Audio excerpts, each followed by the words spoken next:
दोस्तों नमस्कार।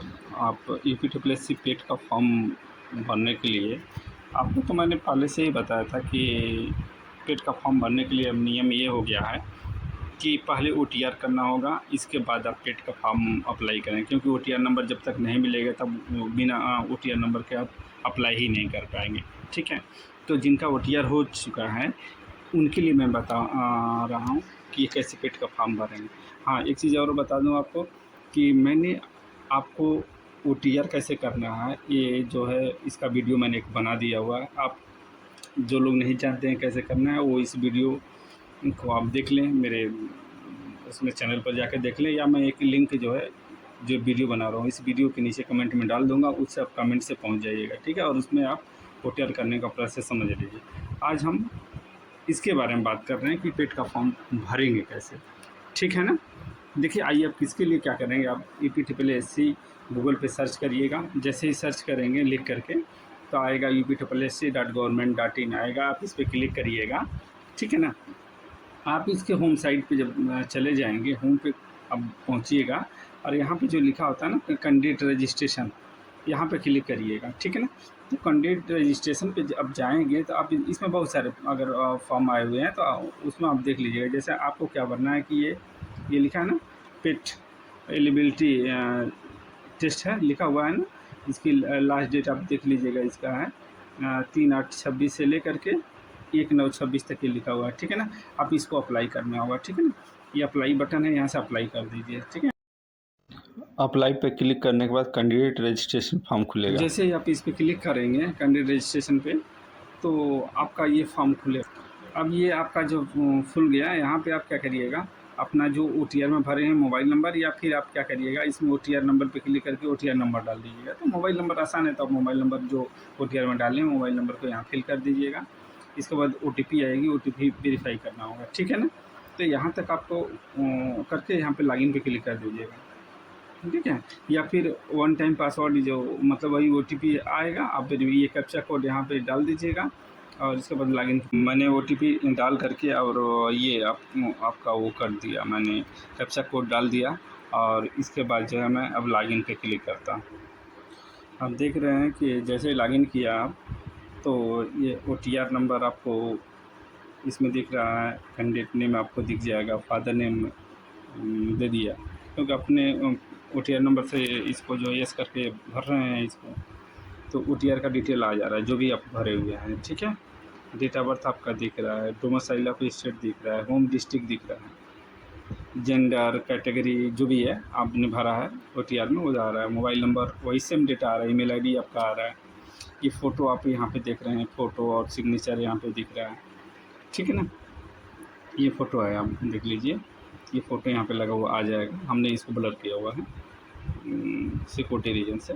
ठीक है, यहाँ पे जो है आपका जो परमानेंट जो एड्रेस दोनों परमानेंट और करस्पॉन्डेंट आपने जो ओटीआर में डाला हुआ है तो वही नेम आ रहा है, और इसके बाद हाउस नंबर जो आ रहा है, पोस्ट आ रहा है, सिटी आ रहा है, स्टेट कौन सा है, डिस्ट्रिक्ट नेम है, पिन कोड वही सेम इसमें करस्पॉन्डेंस में जो आपने भरा है वो आ रहा है डेटा। ठीक है ना, इसके बाद आप देख लें हाई स्कूल का जो डिटेल आपका होगा, ईयर होगा, रोल नंबर होगा, परसेंटेज जो है आप डाल लीजिएगा, ग्रेड जो डाले रहेंगे, आप 10 मार्क कितना है, टोटल मार्क आपने कितना पाया, परसेंटेज कितना बनना है वो आपको दिखा रहा है।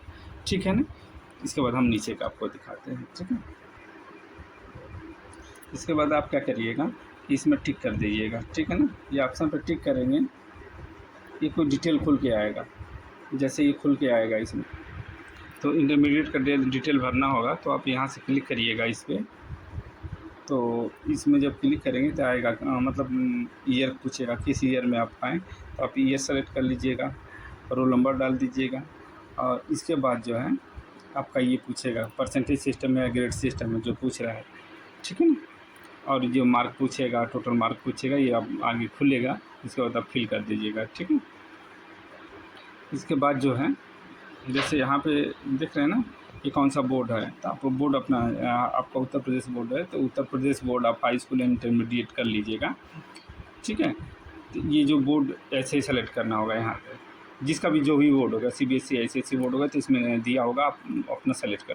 आगे ध्यान दें अब मैंने इंटरमीडिएट की डिटेल यहाँ पे भर लिया है, जैसे ईयर हो गया, रोल नंबर हो गया, परसेंटेज हो गया, मार्क हो गया, टोटल मार्क हो गया, और ये सब भर लिया। इसके बाद आप देखेंगे कि यहाँ पे पूछ रहा है कि आर यू मैरिड, तो इसको आप यस है तो यस करिएगा, नो है तो नो। मेरे केस में यस हो रहा है, ठीक है, तो मैंने यस कर दिया। फिर इसके बाद क्या पूछ रहा है, do you belong to economic vehicle section, yes या नो। हमने तो ऊपर ओबीसी दे दिया है तो नो रहेगा, यदि यस जिसका होगा तो यस कर लेगा। अब ये पूछ रहा है कि Uttar Pradesh government employee detail, क्या गवर्नमेंट एम्प्लॉई हैं? जो व्यक्ति होगा तो वो अपना not in employment Uttar Pradesh employee आपको कर देगा, ठीक है। तो हमें क्या करना है, हम तो नॉट करेंगे, ठीक है। यदि कोई व्यक्ति होगा एम्प्लॉई ऑफ उत्तर, तो उसके केस में देखिए ये क्या करेगा, ये डिटेल खुलेगा, थोड़ा सा वेट कर लीजिए। तो उनके लिए देखिए इसमें लिखा है एम्प्लॉय टाइप क्या है, गवर्नमेंट सर्विस है क्या है। इसके बाद लिखा है सर्विस ड्यूरेशन, तो ड्यूरेशन में देखिए आप इसमें ध्यान दीजिएगा, ईयर लिखा है और मंथ लिखा है, मंथ और डे। तो यहाँ पे ईयर सेलेक्ट कर लीजिएगा, मंथ सेलेक्ट कर लीजिएगा और डे का सेलेक्ट कर लीजिएगा, ठीक है ना। इसके बाद कर लेंगे, बस इतना ही फिल कर देंगे सर्विस वाले। और जो लोग नहीं हैं तो यहाँ पे नॉट इन एम्प्लॉयमेंट कर दीजिएगा, ये हट जाएगा ऑप्शन, और फिर आगे बढ़ जाइएगा। अब इसके बाद ये पूछ रहा है कि do you dependent from freedom fighter Uttar Pradesh, तो यस या नो, अगर कोई होगा तो यस करेगा, नहीं तो नो कर दीजिएगा आप, ठीक है। यहीं पे फिर एक सर्विसमैन पूछा है कि सर्विसमैन इको एसएससी सीओ पर का है, यस या नो। मेरे केस में आई एम एक serviceman, I am ECO HCO personal of the Uttar Pradesh, तो नो है। जिसके केस में यस होगा वो यस करके डिटेल अपना भर देगा, ठीक है ना। आपका आर यू आउटरी sports person from Uttar Pradesh, जो व्यक्ति होगा तो यस करेगा और डिटेल भरेगा, नहीं तो नो आप कर लीजिए, ठीक है। Are you person with disability of Uttar Pradesh, अब ये पूछ रहा है कि आप क्या विकलांग हैं, दिव्यांग हैं, तो यदि हैं कोई व्यक्ति तो यस करेगा, नहीं तो नो करेगा। यस के केस में आपको बता दूं, यहाँ कुछ खास बात ध्यान रखिएगा, जो डिसेबिलिटी लोग हैं उनके लिए बात कर रहा हूँ, दिव्यांग लोग जो हैं उनके लिए बात कर रहा हूँ। तो वो लोग क्या करेंगे कि जैसे अपना विजन से प्रॉब्लम हो तो यहाँ यस करेंगे और डिटेल भरेंगे। अगर जिनके पास वो नहीं है, जैसे हियरिंग सुनने से संबंधित प्रॉब्लम हो तो यहाँ पे करेंगे। इसमें लोकोमोटर डिसेबिलिटी होगा तो यहाँ यस करके फिर डिटेल भरेंगे। इसके अलावा अगर साइकोलॉजिकल है, न्यूरोलॉजिकल किसी को प्रॉब्लम है तो यहाँ से यस करके अब करेंगे, ठीक है। और किसी के पास मल्टीपल डायबिटीज़ है तो वो यस करेगा, और जिनके पास नहीं है तो नो कर देगा, ठीक है ना। हाँ, पूछ रहा है कि क्या आप are as relaxation on the ground of other than mention above, जो ऊपर मेंशन है उसके अलावा है कोई है, मतलब एज रिलैक्सेशन का है। यदि किसी का यस हो रहा है, कोई गवर्नमेंट जॉब कर रहा है, कुछ कर रहा है, तो देखिए तो बताना होगा कि ये पूछ रहा है ना कि एज रिलैक्सेशन ग्राउंड क्या है, किस लिए आप एज रिलैक्सेशन चाहते हैं। तो आप देखिए यहाँ क्लिक करेंगे तो पूछेगा गवर्नमेंट ऑर्डर है, कोर्ट ऑर्डर है, या सेवा नियमावली कोई है, या डिपार्टमेंट कुछ रूल है, तो जो भी होगा उसका लगा करके अप्रूव दीजिएगा, ठीक है ना। तो हमारे केस में नो है तो हम नो करेंगे, ठीक है ना।